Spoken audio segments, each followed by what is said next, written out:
Good evening, I'm Emily Rooney. You are looking at live pictures of the first televised Massachusetts Senate debate about to get underway in Needham.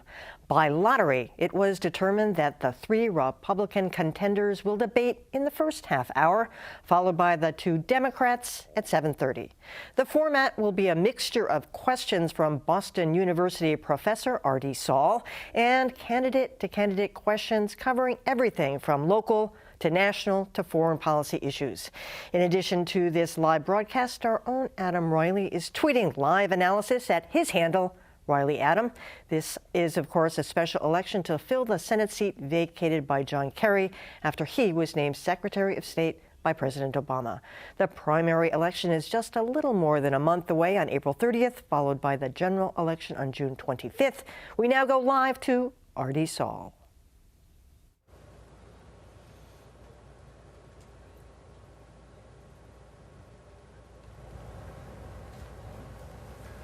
Good evening, everybody, and welcome to the Boston Media Consortium Senate primary debate. I'm R.D. Saul from Boston University's College of Communication. You know, we have something rare in Massachusetts politics, an open U.S. Senate seat. Tonight, a chance to meet and hear the Democrats and Republicans vying for their party's nomination. This forum will be divided into two parts. We'll hear from the Republicans first, the Democrats second. Let's meet the three Republicans running in the April 30th primary. State Representative Dan Winslow, former U.S. Attorney Michael Sullivan, and businessman Gabriel Gomez. Gentlemen, thanks for being here tonight. A great opportunity to introduce yourselves to the voters of Massachusetts and to air some of the issues that are making headlines today. There are some time limits here. I'll explain them as I go through. No filibustering. Save that for the United States Senate if you get there. Let's talk about issues and have a good conversation tonight. This first section, 1-minute responses from each of you, and then 45 seconds for discussion. The Republican Party's post-mortem of the 2012 campaign said the words that characterized the party, and quoting now, scary, narrow-minded, out of touch, stuffy old men. Make the case to Massachusetts voters and independents in particular that you're not those people. Mr. Gomez, we'll start with you. I don't need a 100-page PowerPoint to tell me what we need to do in our campaign to be more inclusive as opposed to exclusive, or to talk about what we support as opposed to what we're against, and to stress the Republican core principles, which are more personal responsibility, more personal freedom, and a smaller, more effective government. We've been doing that since day one in our campaign, going out to all the areas of Massachusetts, to the western part, the central part, the north, and the south shore, talking about the core principles of the Republican Party and why they resonate with the people that we're talking to. And that's what we've been doing since day one. Mr. Sullivan, make the case you're not one of those stuffy old men.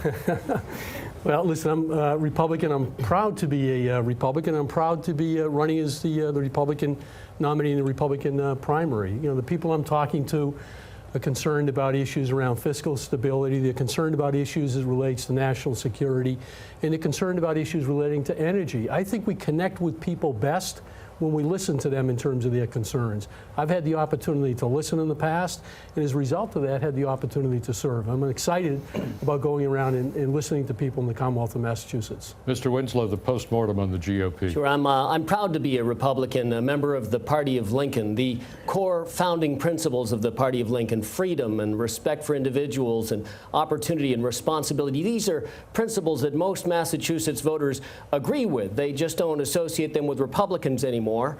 The fact is that in America, the majority of voters for the next 30 years will be women and millennials and new Americans, and we have to show them that by reconnecting with who we are and what we stand for, that we're not the grand old party anymore, that scary party. We're the great opportunity party, and that GOP stands for growth, opportunity, and prosperity, and that's the promise of America that we bring to everybody in America, no matter who you are or from what walk of life you come from. If one of you is elected, you have to try to work with Democrats. But if you're Massachusetts Republicans, can you work with Mitch McConnell? Mr. Gomez. Absolutely. I could work with Democrats and Republicans, and I could work with Senator McConnell as well. You know, I was fortunate. I've got a very varied background. I'm a first-generation American. I learned Spanish first. I served in the military for over 9 years. And the most diverse organization in this country is the U.S. military. And my SEAL platoon, we had people from all different parts of the country with all different kind of views. And nothing ever got done. No mission was ever tasked or accomplished without getting the input from all the people and taking that into account and making the decisions based on input from different people, different points of view. And we did exactly what was right for the American people, and that's what we'll do when I go down to the U.S. Senate. Okay, very quick responses. Very, very comfortable working with anybody. I've spent my whole professional career doing that, both in the private sector and in government sector as well. It's something that people expect you to do as an elected member of government, is to find common ground for the purposes of best representing the people of the Commonwealth of Massachusetts as well as our nation. Dan Winslow, quickly. So I've served our state as a judge for almost 8 years, as the governor's chief legal counsel during the last recession, and now as a state representative in Scott Brown's old House seat, as well as 20 years in the private sector. I have a record of problem solving and reform and results, and you can't do that by yourself. You've got to be able to work with people of good faith, and that's what I've done throughout my career in the public as well as the private sector. I'm interested in solving problems. That's what we have to do as Americans. That's what we have to do to move forward, and that's what I'll commit to do if I'm fortunate enough to win the Republican nomination. The Supreme Court of the United States has just wrapped up 2 days of oral arguments on same-sex marriage. California's Prop 8 yesterday, the Defense of Marriage Act today. I'd like to get you all on the record tonight about DOMA. Is it constitutional or not? Mr. Sullivan, we'll start with you. Well, I think the United States Supreme Court has taken that question up. Obviously, they're in the best position to do it in terms of making a decision.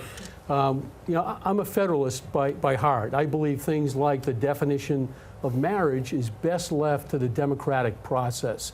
The process at the state level. Massachusetts has recognized same-sex marriages a decade ago. I'm in support of the repeal of DOMA, regardless of whether or not it's constitutional. I think people in Massachusetts that are recognized as married couples should all be afforded the exact same benefits. Mr. Winslow.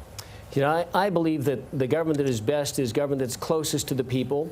It's most accountable and transparent to the people. And for that reason, I don't like to have federalized government where we can avoid it. I think it's a shame that the U.S. Supreme Court has to decide this issue, because the Senate and Congress should decide this issue by repealing DOMA. I support the repeal of DOMA, and I believe in equality of marriage for all people in Massachusetts and the country. Mr. Gomez. I'm a firm believer in the 10th Amendment. I think that I'm against any kind of discrimination as well. I think that if two people are in love, they should be able to get married, irrespective. And I support repealing DOMA. I think that this should be decided on a state-by-state level, and I'm proud that Massachusetts was the first state to actually legalize gay marriage, and 8 or 9 states have followed suit, including the District of Columbia. So I hope the Supreme Court repeals DOMA. So you would keep this at the state level.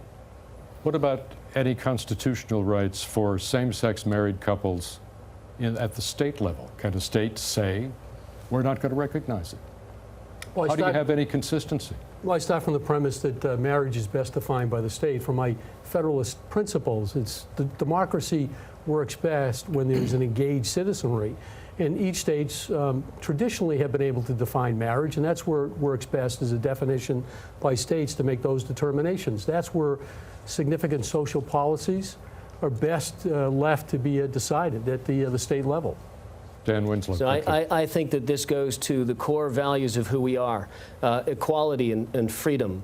And I think that if one of us is not equal, then none of us is equal, that we have to work to make all of us free and equal throughout American society, regardless of who you are or who you love.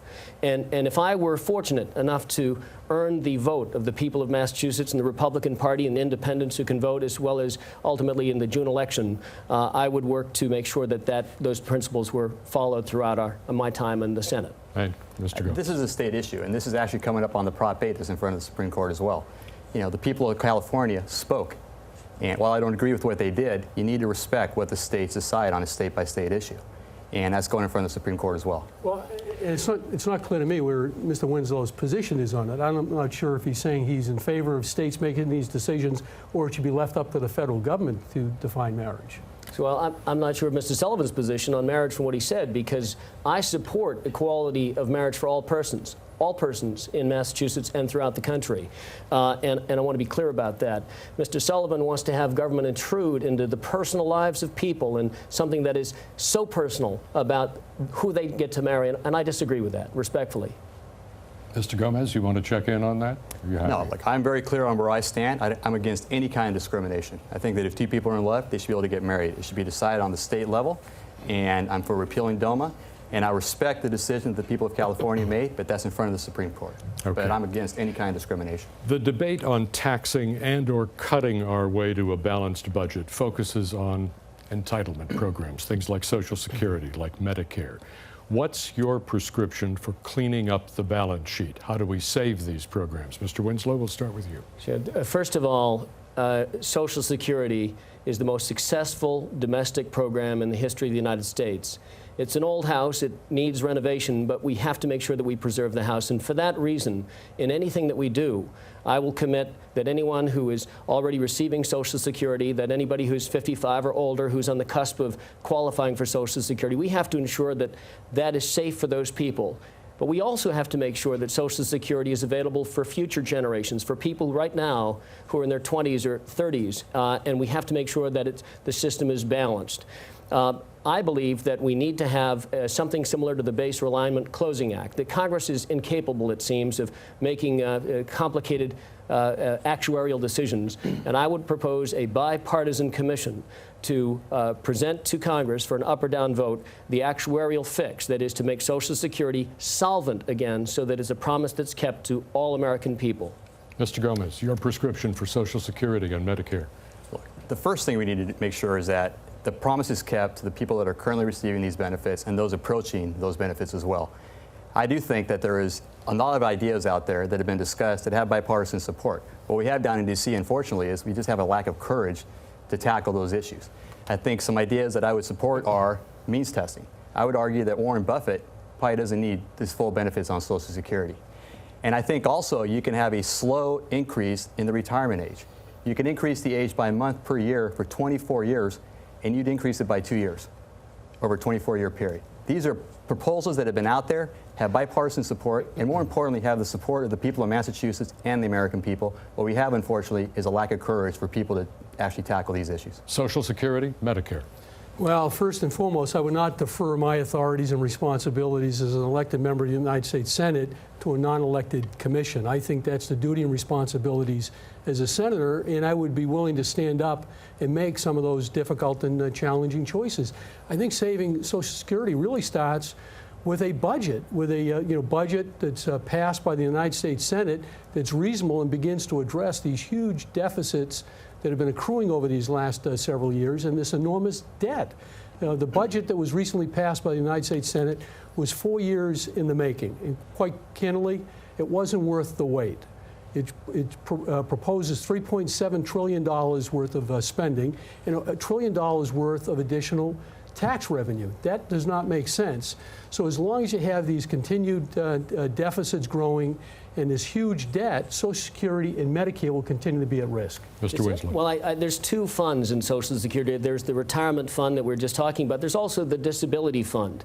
20 years ago, the trustees of Social Security warned that in 2016, the disability fund would become insolvent. Ed Markey was there for every one of those 20 years, and Steve Lynch was there for at least half of them. And do you know that in 2016, the disability fund is going to be insolvent? What have they done about it? That's going to be resulting in a 20 to 25% reduction in all disability payments. That's wrong and it's unconscionable, and that's why Washington isn't working. We've got to get those guys out of there. Let me clarify one thing. You're for means testing these programs. What about Yes. it? Means testing Social Security? See, I think that we need to. I think that means testing is something that should be on the table. But my concern about it is it's Very not. quickly. It's not a welfare program. It's an insurance program, and people should pay into it and get the benefit of their bargain. Yep. Yes or no? I mean, the means testing should not be required. Certainly wealthy people can make a determination as to whether or not they want to decline the benefits or they want to give those benefits to some charitable cause. But means testing, I don't think is the appropriate way, and it's not going to save Social Security. All right, let's move on. President Obama signed the health care bill into law 3 years ago this month. Do you favor repeal of the Affordable Care Act? What's wrong with it? What's right with it? Mr. Gomez, we'll start with you this round. I think the overall theme of Obamacare was right. Universal health care coverage, to have more access at affordable and quality health care. Now, I don't think he went about it the right way at the federal level. I think this should have been at the state level, just like we did here in Massachusetts when Governor Romney was governor. So I would favor repealing Obamacare, but I don't think that's probably going to be feasible. What I would favor, though, is having given the states the waivers they're going to require in order to have to actually formalize with the Medicare or with Obamacare. And so as long as it doesn't raise any taxes, I'm for the waivers that the states are going to require. Mr. Sullivan. I'm absolutely in favor of repeal of Obamacare. It makes no sense at all. The things that we like about health care in our country is the access and the quality of care that we receive. The thing we don't like about health care in our country is the cost. The one problem we didn't like, Obamacare didn't fix. Costs are going up significantly. I speak to small businesses around the Commonwealth of Massachusetts, and they're getting this huge tax increase as a result of Obamacare. The two things we like best about health care, quality of care and access, are going to continue to decline based on the way that they provide reimbursements to the providers. Fewer and fewer people are going to be excited about entering the healthcare profession as a result of the limitations that are being put in under Obamacare. I think Obamacare should be repealed. The fact of the matter is people that are poor and uninsured have access to the quality of care, and they have access to good doctors. All right, Dan Winslow. Obamacare was bad for Massachusetts. We didn't need it. We had already solved the issue of quality care and access to care here in Massachusetts.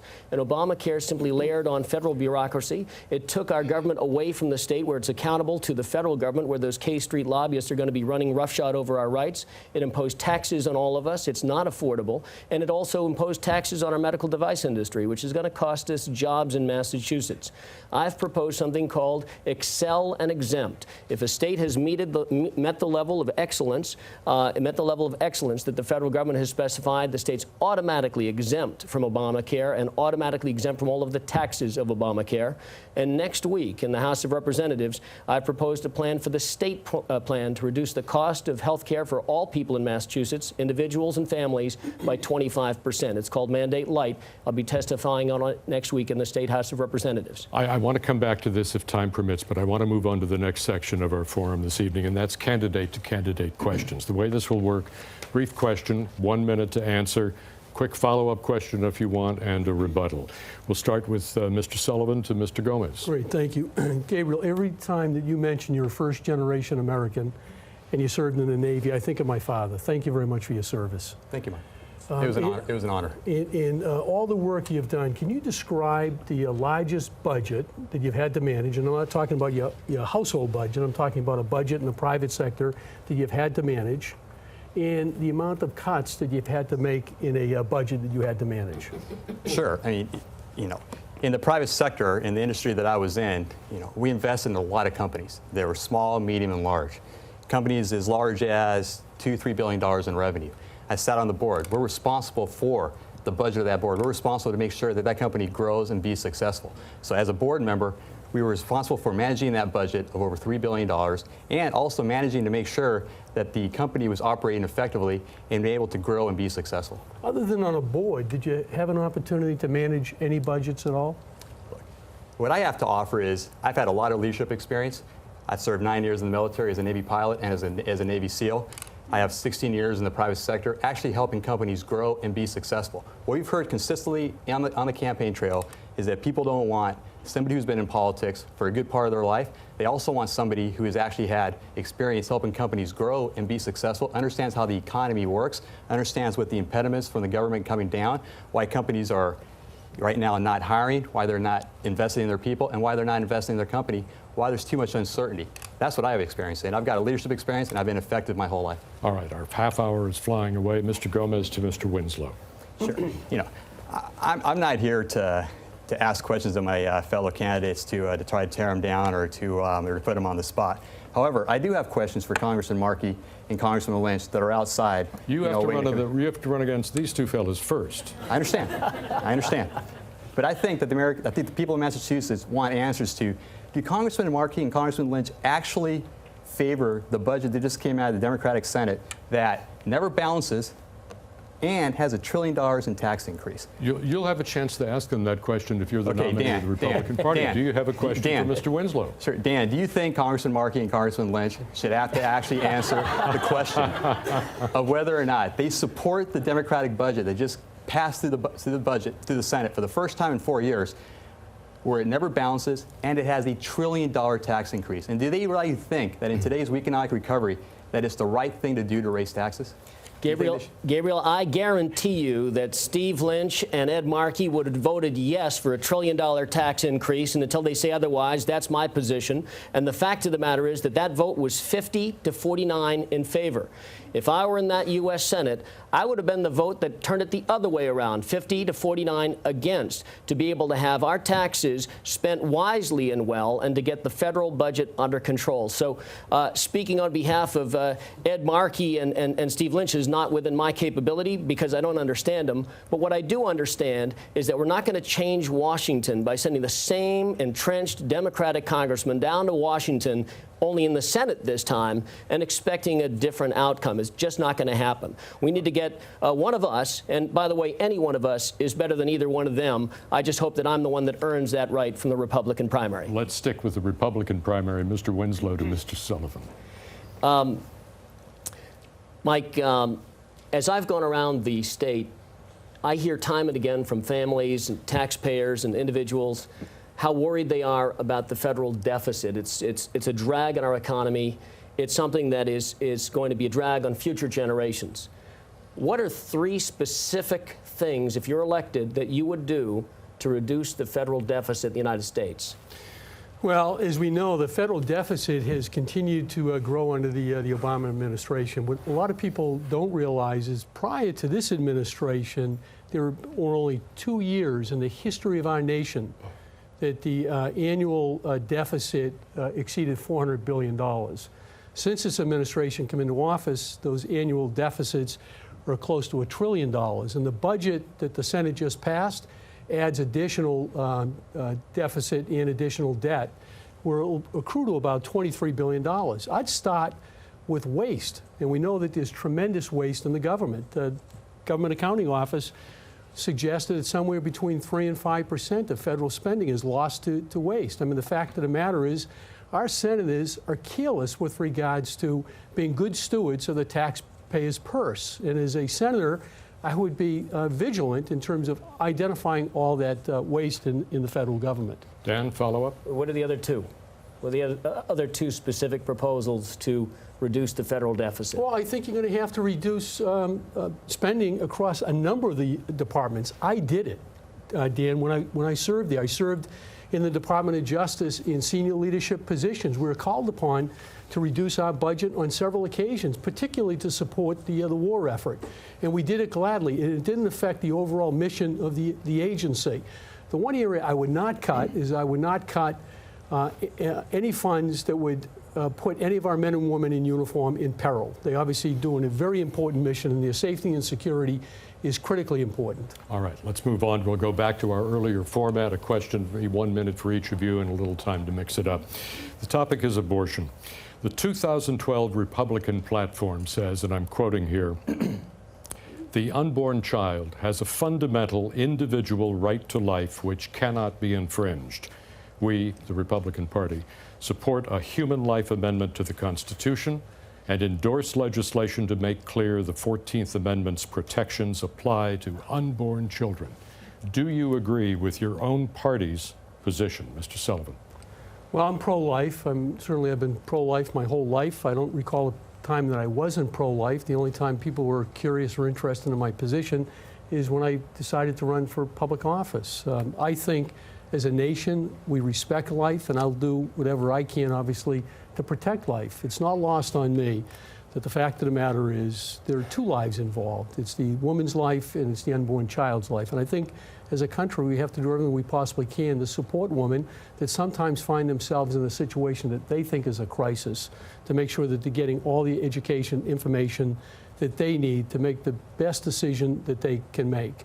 And we also have to be supportive, I believe, of changes in the adoption process to streamline it so that people in our country are able to adopt as easily as they're able to adopt foreign-born children. Let me just follow up quickly. Does that statement from the platform reflect your views as a Well, Republican? you've read it. I haven't read it, RD. It's I pretty think straightforward. well, I think we have, I'm sorry? It Yeah. is what it is. Well, you agree with it or don't I you? think we have to be practical in terms of solutions.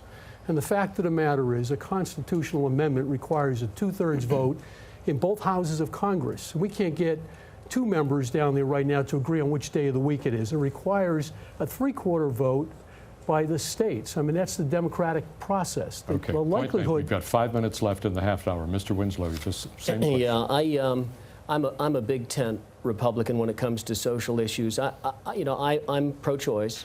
Roe v. Wade is the settled law of the United States, and I support a woman's right to choose. But for me, it's a very personal decision, and for that reason, consistent with my view of a limited role of government. The decision whether or not to have that procedure, an abortion, is a question for a person's conscience, her faith, and her family. And those are 3 areas into which I believe the government, a limited government, has no business being. That said, I believe that in the Republican Party, we have to focus on those things, those many more things that unite us: jobs, the economy, the deficit and the debt, not those few things that divide us, because I think people of good conscience can agree to disagree on some of those issues. For me, if I'm fortunate enough to be in the Senate, I will always stand in support of a woman's right to choose. Mr. Gomez. Look, I'm Catholic. I was raised Catholic. I'm personally pro-life, but I'm not going down to D.C. to change the law. You know, Roe v. Wade was settled 40 years ago. It's settled law in Massachusetts. Justice Scalia, a very conservative justice, has effectively said that it's established law, and I agree with him. Now, however, I do not support late-term abortion. I think that you should have parental consent. And this is one of those issues where I think the American people, when I go out there and talk to the American people, they're not talking about abortion. They're talking about the economy. They're talking about the $16 trillion in debt and how we're going to fix that, how we're going to get companies that have so much uncertainty that they're not invested in themselves, they're not invested in their people, and they're not, more importantly, investing in hiring people. That's what people are worried about right now. Okay. We've got 3 minutes left in our half hour. I want to get at least one foreign policy defense-related question. Iran is believed to be developing nuclear weapons. North Korea has them. Is there a tripwire in each of these cases that warrants American military action? Dan Winslow, will start with you. The greatest threat to the Iranian theocracy are the Iranian people themselves, and I think that we have to increase the sanctions and also not lose opportunities like we lost in 2009 when there was the start of an uprising against the theocracy. I think we need to make sure that the Iranian people are empowered to take back their country. But ultimately, I believe there should be no daylight between the United States and Israel on these issues that we cannot, will not tolerate. And I know that Israel will not tolerate a weaponized, nuclear weaponized Iran. It's bad for the United States. Mr. Gomez. Israel's our closest ally. We need to do everything we can to support and protect Israel. And in terms of, is there a tripwire? Israel should have the green light to do whatever it needs to defend itself. Now, whether Iran has nuclear capability, but I think more importantly is whether they've actually got the ability to actually protect themselves so that they're actually immune from an attack.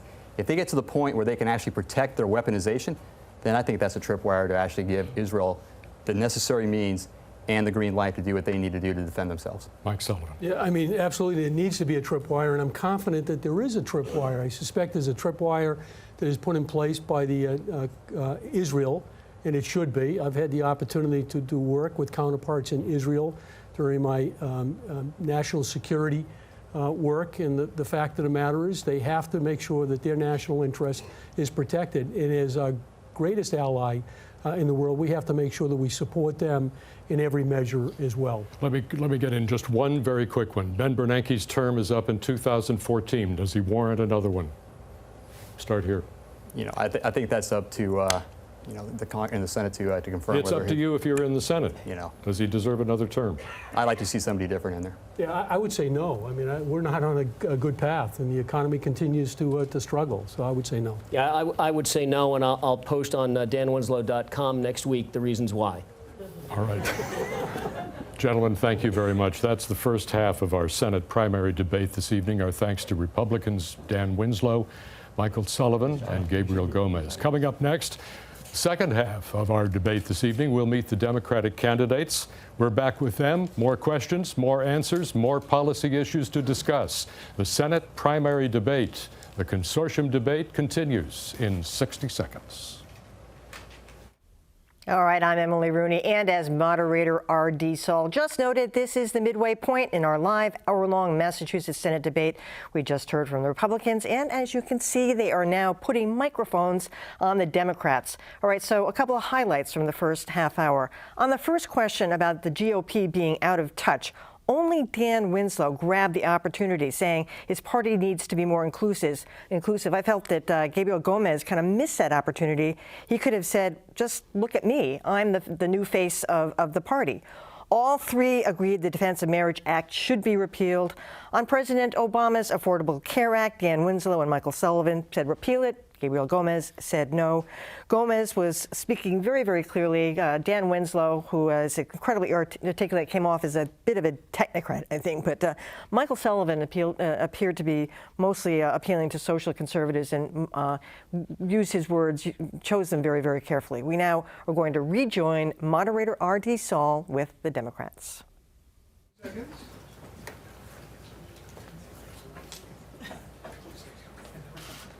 15, please. 10 seconds. Here we go. In 5 seconds.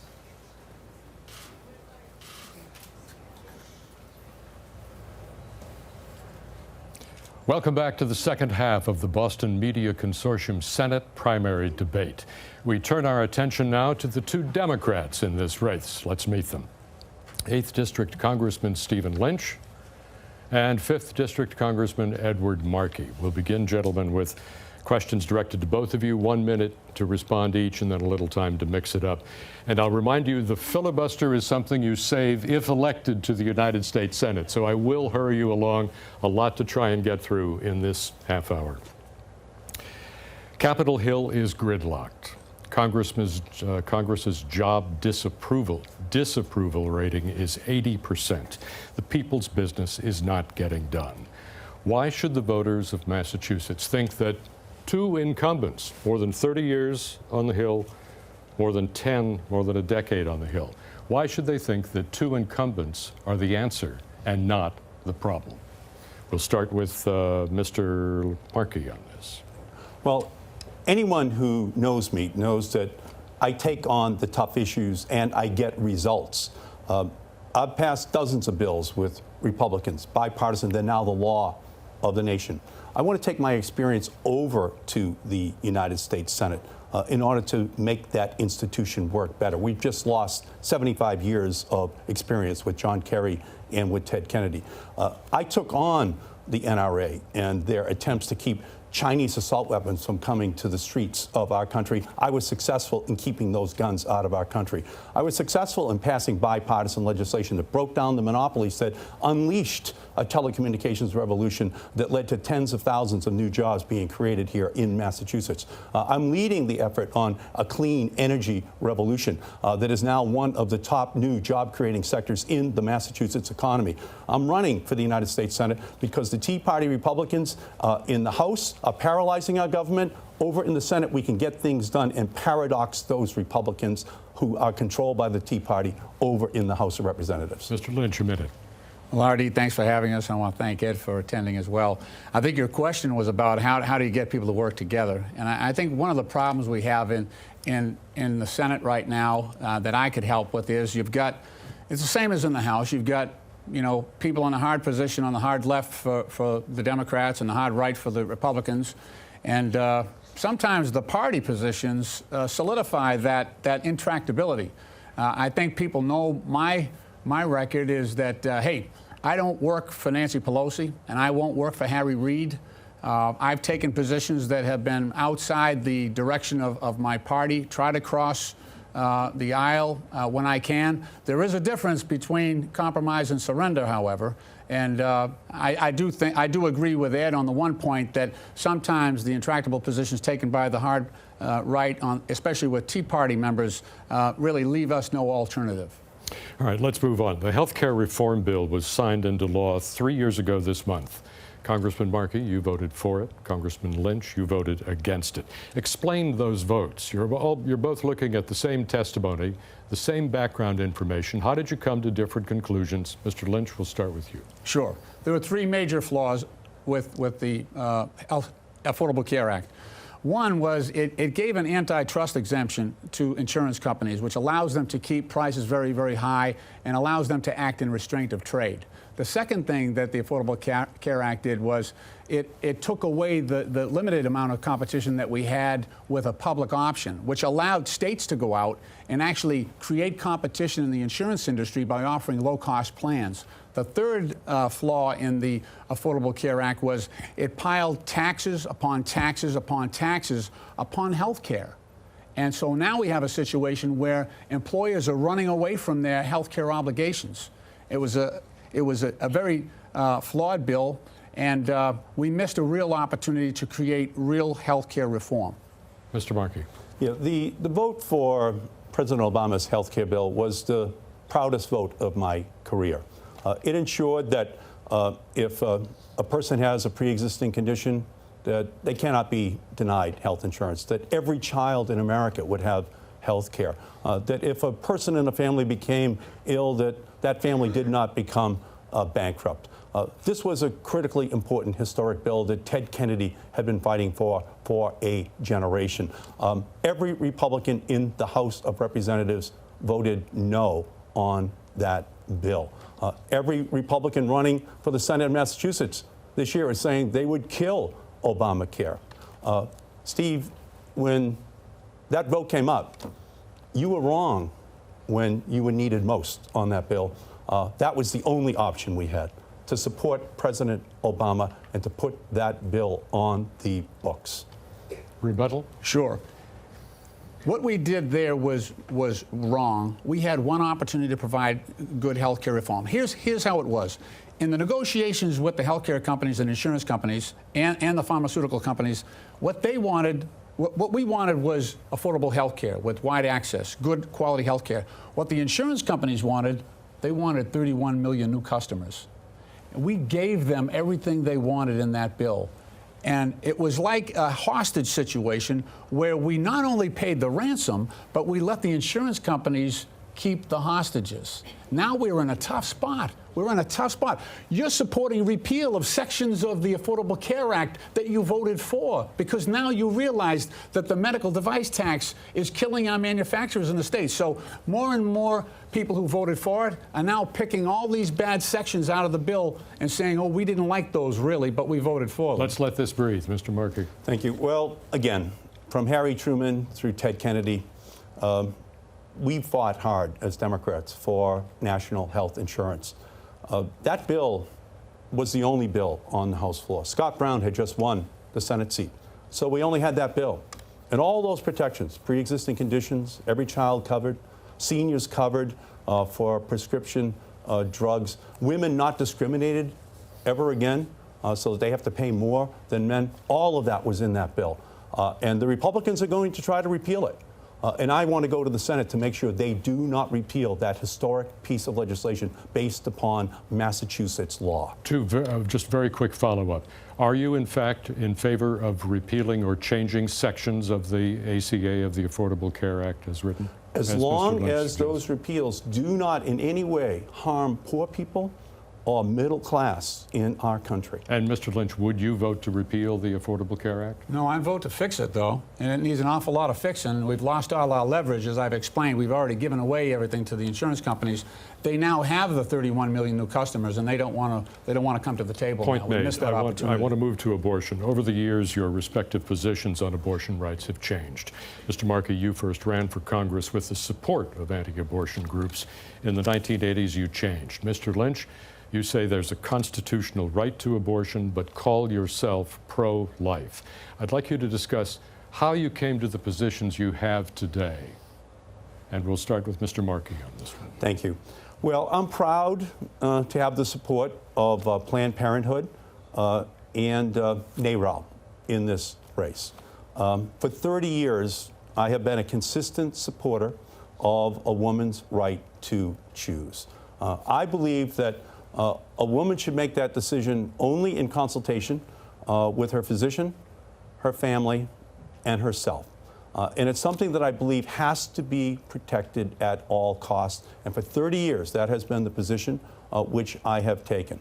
And so it just is a core constitutional belief that I have that Roe v. Wade must be protected, but that even when key votes like the Stupak Amendment comes up on the floor of the House just 3 years ago that would deny a woman insurance coverage so that abortion would be covered from an insurance company perspective, I made sure that I voted against that amendment. Steve voted for it. Mr. Lynch, square your position for us. Where are you? Sure. Well, I refer to myself, I consider myself pro-life. I know I've read recently and heard recently that I'm not pro-life or I'm not pro-life enough. And I'll confess I'm not an expert on church teachings, but I am an expert on what I believe and what I don't believe. And I don't believe that attacking Roe v. Wade is part of any solution. Attacking Roe v. Wade won't make abortions go away. It'll just change the setting from a clinical setting to one that's much more dangerous for women. And so that's why in my time in the House, I've taken the floor of the House of Representatives to defend funding for Planned Parenthood, because they are the ones that are actually out there with birth control counseling and contraceptive counseling to reduce the number of unwanted pregnancies, which is the real goal if we want to reduce the number of abortions in this country. So, and ironically, that seems to be working. The periods in the last 2 years where we have the greatest access to contraceptives are the first times in 40 years where we've seen a drop in the number of abortions. So that's the approach we should be taking. All right. Any rebuttal, Mr. Markey? No, again, I just believe it's a fundamental right. It's a constitutional right. Why did your position change in the 80s? What drove that? Well, 30 years ago, I just came, I think, to the logical conclusion that that is a decision which a woman has to make for herself, again in consultation with her physician and her family. And it's now been 30 years, and that is why Planned Parenthood has endorsed me in this Senate race. And what's driven your Well, let me I just want to say one thing. Look, you mentioned the Stupak Amendment. Even the Stupak Amendment had an exception for rape and incest. Your provisions that you provided before you changed your position actually went after that. You actually supported an amendment to overturn Roe v. Wade. So it's not just an evolution. This is acrobatics No. on this position. For 30 years, RD, I've been a consistent supporter. And again, that's why I have the support of Planned Parenthood and NARAL in this race. 30 years. 3 years ago, Steve was voting for the Stupak Amendment, denying insurance coverage for a woman to have this option medically provided to her. In this state, it's provided by Medicaid. It's not covered by the federal government. All right, let's move on to the next section of our forum this evening, and that's candidate-to-candidate questions. We want to do several rounds of this. The format will be quick question, 1 minute response, quick follow-up, and 30 seconds for a response to that, and try and get a little dialogue going. Mr. Lynch, we'll start with you. A question for Mr. Markey. Sure. Ed, recently you supported the Wall Street bailout that bailed out Wall Street's biggest banks, that caused a massive problem for the American people, destroyed trillions of dollars in wealth for a lot of families. You took $787 billion from taxpayers who, in my district, I got tens of thousands of people who don't even have a bank account. You took their tax money, gave it to Wall Street. Then, when the American taxpayer was up against it with the debt limit crisis, you voted not to rescue them. So you bail out Wall Street and you refuse to rescue the American taxpayer. And I'm just curious how you reconcile those two votes. Well, look, in 2008, we were in the 8th year of George Bush turning Wall Street into a casino. His regulators had turned a blind eye. The economy was collapsing. The banks were collapsing. Barney Frank, John Kerry, Barack Obama, and we agreed that we could not allow the banking system to collapse onto the hopes and dreams of every family in our country. not just a small number of people without bank accounts. There would have been tens of millions of people without bank accounts if those banks had collapsed. And so for me, it was a decision not to bail out the bankers, but rather to ensure that the financial system did not send us back to the Great Depression, which is what many economists were predicting would happen if we did not cast that vote. So I voted for Main Street to make sure that Wall Street did not destroy all of those hopes and all of those dreams. And we are now in the 34th consecutive month of an economic recovery because we made sure that our economic system did not collapse. Quick follow-up question. Sure, but the bill that you passed, the bill that you voted for, did not bail out Main Street. The bill was supposed to, in theory, help Main Street, but what happened was the banks just stuffed their banks full of cash, number one, and never increased lending. And so you can take credit for something that never happened, I guess, but the bailout was certainly something that has to this day ensured that these banks will grow bigger and bigger and bigger. Mr. Markey. And they've learned nothing from the lesson. Look, I voted against the repeal of Glass-Steagall in 1999. I did not want them to get bigger and bigger and bigger. I opposed it. But I also had to deal with the reality of what happened after George Bush turned a blind eye to real regulation of derivatives. I'm the author of the Insider Trading Act, under which people are prosecuted. I'm the author of the laws that would have controlled derivatives, controlled credit default swaps. Newt Gingrich and others blocked me from putting those protective laws on the books. So, no, ordinary families had to be protected, because if those banks went under, just like the 1930s, there would have been a financial calamity that we would have not recovered from for a generation. Mr. Markey to Mr. Lynch. Question. Steve, we had a decision to make on the sequester back in 2011. In that bill, we knew that there could be draconian cuts to the National Institutes of Health budget, to Pell Grants, to the investment in clean energy technologies. I voted no on the sequester. You voted yes. Could you tell us why? Oh, absolutely. We were, as you know, up against the debt limit, so that we would have defaulted on all of our debt for the entire country. So we have over $16 trillion in debt. So if we had not voted to increase the debt limit, which Mr. Markey did, then our ability, our credit rating would have plummeted. And the interest increase on the 3 trillion at the time would have been subject to a much higher interest rate. So we would have dug ourselves a deeper and deeper hole right away. What the debt limit compromise did was it allowed us 18 months, I believe it was, to come up with a plan. They created a super committee that was supposed to come up with a plan to with a scalpel, go through the budget and figure out what areas to cut. Unfortunately, the super committee was never able to do that. But the idea was either we were going to have a disaster right away, or give ourselves 18 more months to try to come up with a plan to respond. Quick follow-up. Look, the sequester could lead to the loss of 60,000 jobs in Massachusetts this year, and that's just the first of 9 years in terms of these draconian cuts in programs that are right at the heart of the Massachusetts Innovation Economy Plan. That's who we are. We're biotech, we're clean tech, we're education, we're healthcare. And so when these cuts hit, they hit us disproportionately hard.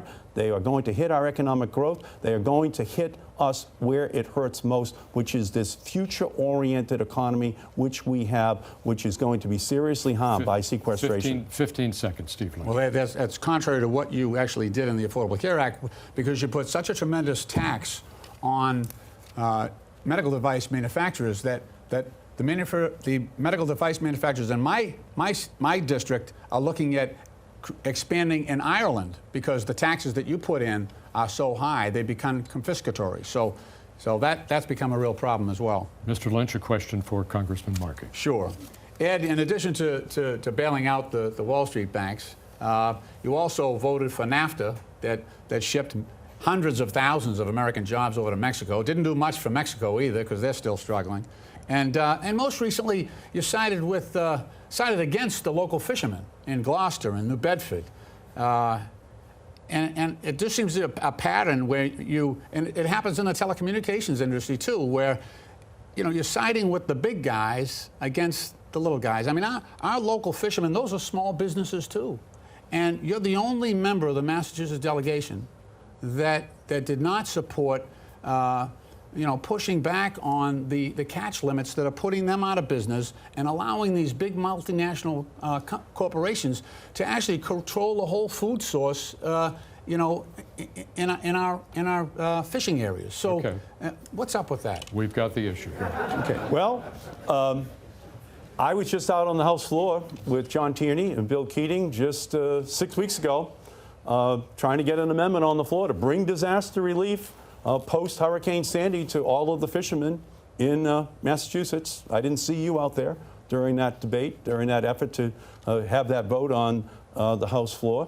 I do believe that we have to have a plan for our fishing industry. It has to be based upon conversations with the local industry. But just to tell you, on telecommunications, I took on the monopolies, Steve. I broke down those monopolies.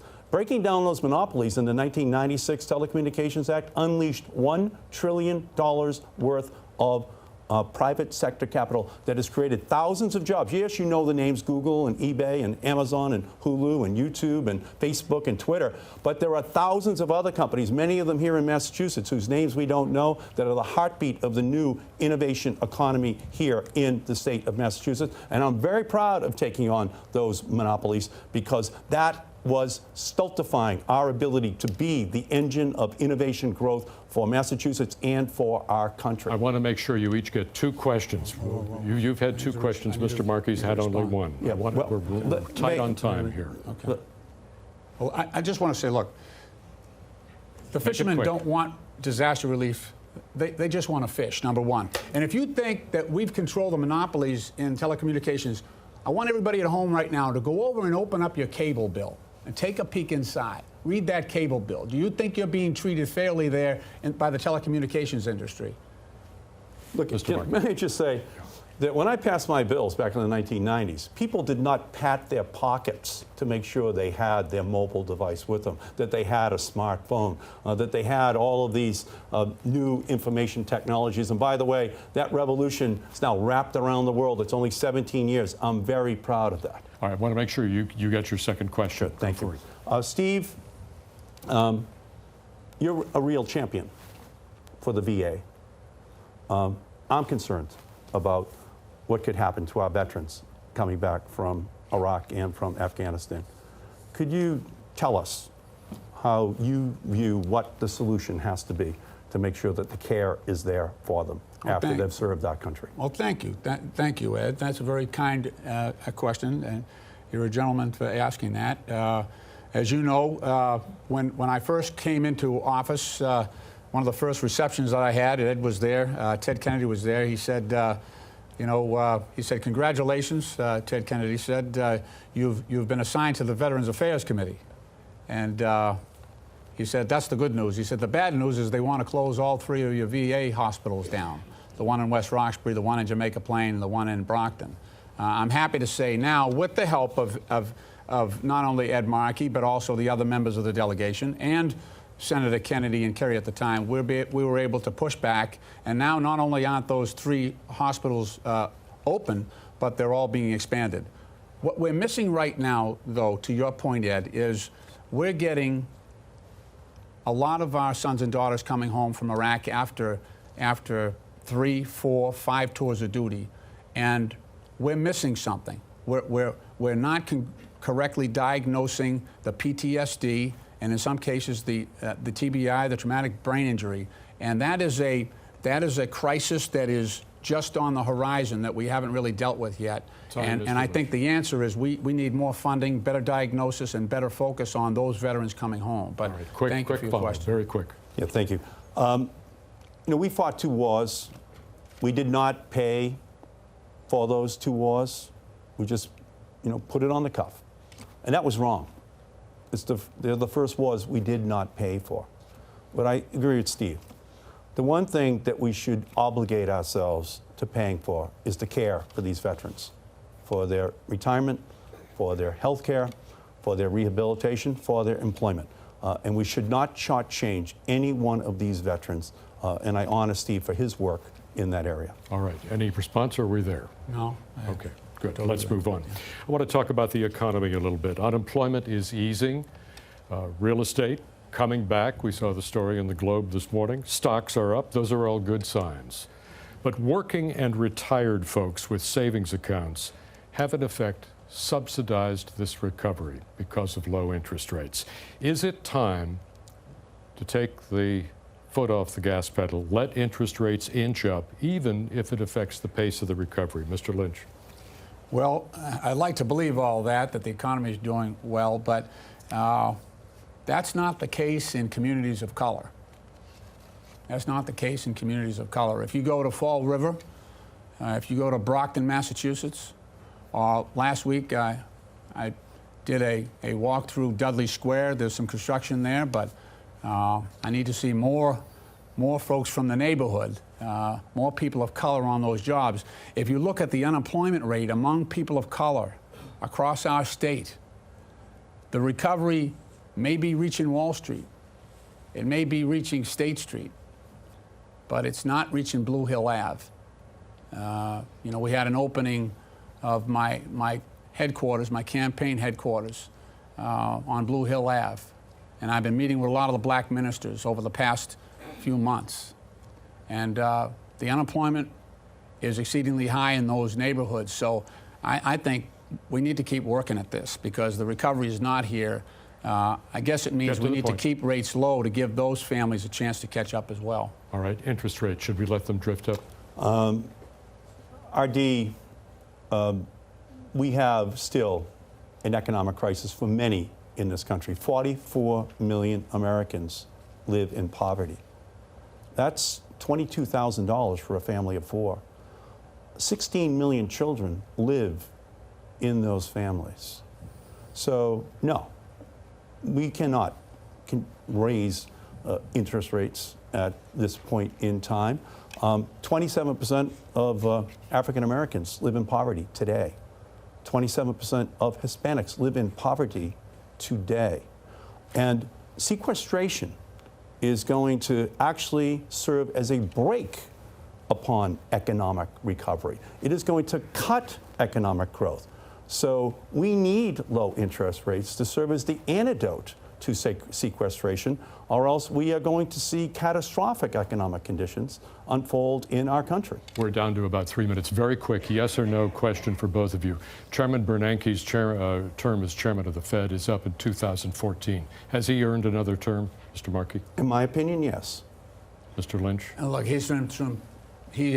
has been chairman during one of our most calamitous periods, not of his making necessarily, but I think that he does deserve. He's also an expert on recessions and depressions, which I think is handy information. I said yes or no. Oh yeah, okay. I guess it's a yes. I guess yeah. I'm sorry. All right, good. Let me move on. I want to get in at least one foreign policy question here. The president says Iran cannot be allowed to obtain nuclear weapons. North Korea already has them and has been doing a lot of saber rattling lately. Are there any circumstances, any tripwire under which you would support American military action against either one? Mr. Markey? I think that if North Korea attacks South Korea, that we have a military obligation to protect South Korea, and I think the president has made that very clear. With regard to the Iranian nuclear program, I'm very comforted to know that John Kerry, who is going to be a great Secretary of State, is now orchestrating the effort to put together the coalition that puts the tightest possible sanctions humanly possible on the Iranian economy. We have to avoid Iran having a nuclear weapon at all costs. Mr. Lynch. I would tend to agree with Ed on the Iran situation. I was in South Korea recently, visited the DMZ. There is need for caution there. It's an unstable government that we're dealing with there now, and they're very unpredictable. But we have to have a good coalition with the Russians and the Japanese and the Chinese primarily to basically make sure that part of the world is stabilized. That's going to do it.